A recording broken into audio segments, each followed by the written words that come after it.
सुनो मिट्टी की आवाज।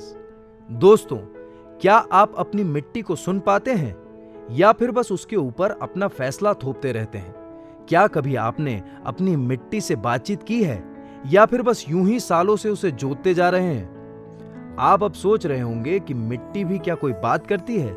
मिट्टी तो मिट्टी है, बीज डालो तो फसल दे देती है और उसमें खाद मिला दो तो ज्यादा अच्छी फसल दे देती है। जितना अच्छा खाद उतनी पैदावार बढ़ जाती है।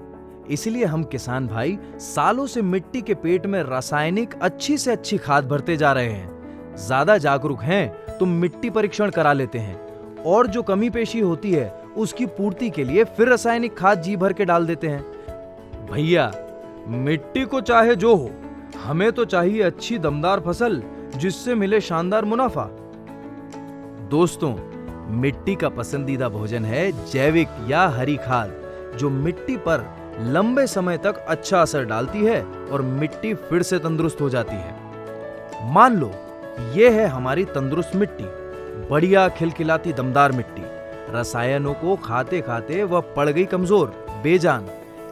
लेकिन अगर इसे फिर से तंदुरुस्त करना है तो देनी होगी हरी खाद। दोस्तों, जब हरी खाद के लिए बनी किस्में, दलहनी फसलें या अन्य फसलों को हरी अवस्था में भूमि की नाइट्रोजन और जीवाणु की मात्रा को बढ़ाने के लिए खेत में ही दबा दिया जाता है, तो इस प्रक्रिया को हरी खाद देना या ग्रीन मैन्योरिंग कहते हैं।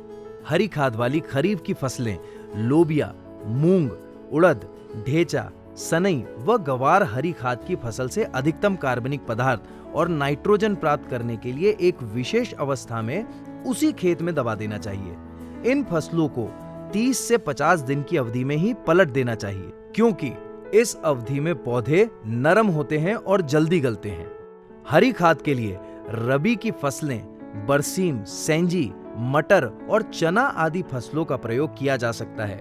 अधिक वर्षा वाले क्षेत्रों या जहां जल पर्याप्त मात्रा में उपलब्ध है, उनके लिए सनई और लोबिया को उपयोग में लाना चाहिए और कम वर्षा व जल वाली भूमि के लिए ढेंचा और ग्वार को महत्व देना चाहिए। दलहनी फसलों को उस जगह उपयोग में लाएं जहां पानी ना ठहरता हो।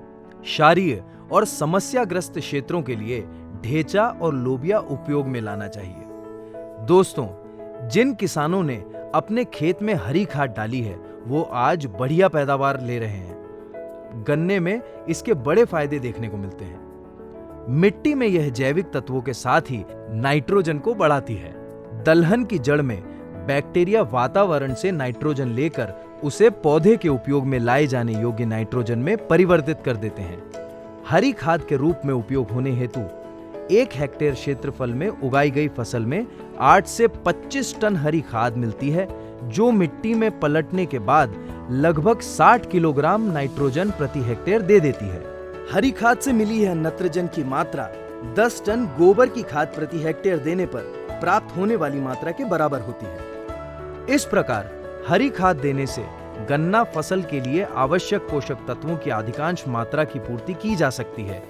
जैसे गन्ना ज्यादा शक्कर वाला बनता है और गन्ने का जमाव भी मजबूत होता है।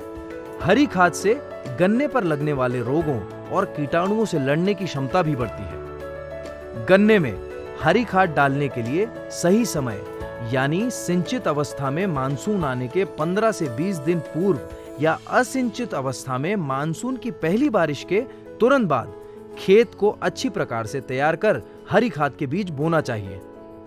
तो इस तरह गन्ने में हरी खाद से मिट्टी भी खुश रहती है और गन्ने पैदावार और आपके मुनाफे में अच्छा खासा प्रभाव पड़ता है। इसीलिए दोस्तों, मिट्टी की आवाज सुनो और उसे कुछ अच्छा खिलाओ। फसल से जुड़ी अधिक जानकारी के लिए कृषि ई ऐप को इंस्टॉल करें और हमारे YouTube चैनल को आज ही सब्सक्राइब करें।